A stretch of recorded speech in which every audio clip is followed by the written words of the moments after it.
Éric Justin Léon Zemmour, plus communément appelé par les intimes le Z, est né le 31 août 1958 à Montreuil. C'est un homme qui est un journaliste, écrivain, essayiste, éditorialiste, chroniqueur, polémiste, et c'est aussi un homme politique d'extrême droite français. Aujourd'hui, je vais vous présenter le fait que Éric Zemmour ne soit pas un homme comme les autres. Cet homme est un homme qui vient du futur. Avant bien sûr de vous présenter mes arguments pour soutenir tout ce que je vais pouvoir dire, je tiens à vous raconter sa fabuleuse histoire et bien sûr son grand voyage à travers notre espace-temps.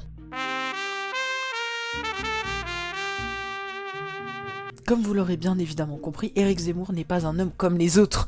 Éric Zemmour est en réalité un voyageur temporel qui a pour mission de modifier le cours de l'histoire de France et du monde.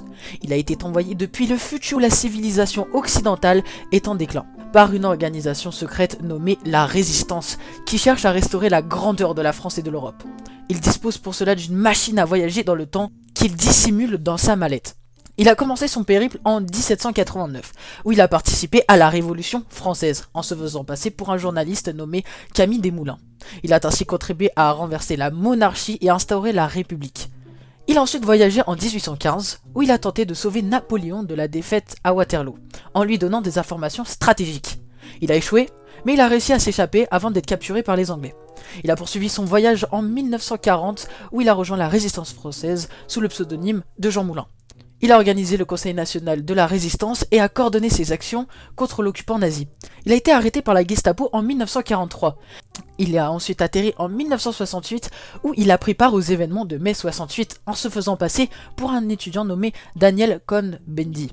Il a ensuite contribué à secouer le régime gaulliste et à provoquer des réformes sociales. Il est finalement arrivé en 1978 où il a adopté son identité actuelle d'Éric Zemmour. Il a intégré Sciences Po à Paris, puis le Quotidien de Paris, où il a commencé sa carrière de journaliste et d'écrivain. Depuis, il multiplie les provocations et les polémiques, dans le but de créer des crises et des conflits qui lui permettent de modifier le cours de l'histoire selon ses plans. Il est notamment l'auteur de plusieurs livres controversés, comme Le Suicide français ou La France n'a pas dit son dernier mot, dans lesquels il expose sa vision du passé et du futur. Sa candidature à l'élection présidentielle de 2022 n'est qu'une façade, destinée à masquer son véritable objectif.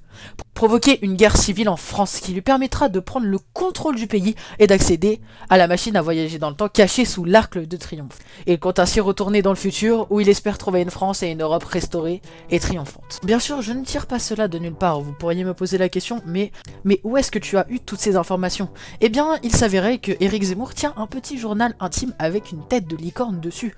Le Z a des goûts très différents des nôtres. Mais ce n'est pas grave, car dans ce petit journal, on peut y retrouver des moments intéressants de sa vie, tels que je viens de vous les raconter. Bien sûr, il n'y a que quelques privilégiés qui peuvent en faire partie, et j'ai bien sûr réussi à dégoter tout cela, et bien sûr, je suis au courant de certaines informations. Maintenant, je vais vous présenter quelques arguments qui nous permettent de confirmer tout cela. D'ailleurs, saviez-vous que Éric Zemmour a une mallette qui ne quitte jamais et qui contient peut-être sa machine à voyager dans le temps?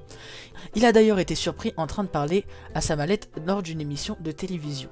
D'ailleurs, RTL a publié un journal, voici l'image. Cela est bien sûr marquant, nous pouvons voir Éric Zemmour en train de parler à sa mallette. Mais bien sûr, nous pouvons donc facilement comprendre qu'il est en train de parler à des gens que nous ne pouvons pas comprendre. Cela peut être des gens venus d'ailleurs, tels que les Teletubbies et d'autres encore, mais peut-être ses supérieurs qui sont dans le futur et qui lui donnent les informations de sa mission pour qu'il puisse ne pas échouer. Nous pouvons aussi noter des ressemblances physiques avec Camille Desmoulins, Jean Moulin et Daniel Cohn-Bendit. Nous pouvons aussi noter une ressemblance physique avec Camille Desmoulins, Jean Moulin et Daniel Cohn-Bendit. Ils ont tous des cheveux bruns ou châtains. La forme du visage, ils ont tous les trois un visage plutôt ovale avec un front large et un menton arrondi. Le port de la barbe, ils ont tous porté une barbe à un moment de leur vie, soit par choix esthétique, soit par nécessité de se cacher. Ces ressemblances physiques sont toutefois superficielles, mais avec une superposition d'images, nous pouvons constater une ressemblance plutôt frappante entre ces quatre personnages. Éric Zemmour a souvent exprimé aussi son admiration pour Napoléon, la Révolution française, la Résistance et mai 68, ce qui pourrait indiquer qu'il a été impliqué dans ces événements. Zemmour a accès à des sources d'informations confidentielles qui lui permettent de révéler des secrets d'État et de prédire l'avenir, ce qui pourrait témoigner de sa capacité à voyager dans le temps. Éric Zemmour a un projet radical qui vise à renverser l'ordre établi et à instaurer un nouveau régime, ce qui pourrait correspondre à son plan de modification de l'histoire. Ses arguments sont basés sur des éléments précis Éric Zemmour est né en 1958. Il a travaillé au quotidien à Paris de 1986 à 1994, ce qui pourrait impliquer qu'il puisse avoir un large panel d'informations et est très impliqué dans le ressourcement.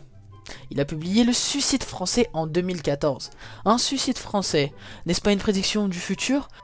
Il a publié La France n'a pas dit son dernier mot, ce qui pourrait impliquer qu'il soit la relève, et que ce dernier mot soit justement le Z. Il a annoncé sa candidature à l'élection présidentielle de 2022 pour être une figure politique française. Ce plan se nomme tout de même Reconquête, ce n'est pas là pour rien. Nous pouvons donc confirmer qu'Éric Zemmour est bel et bien un voyageur du futur.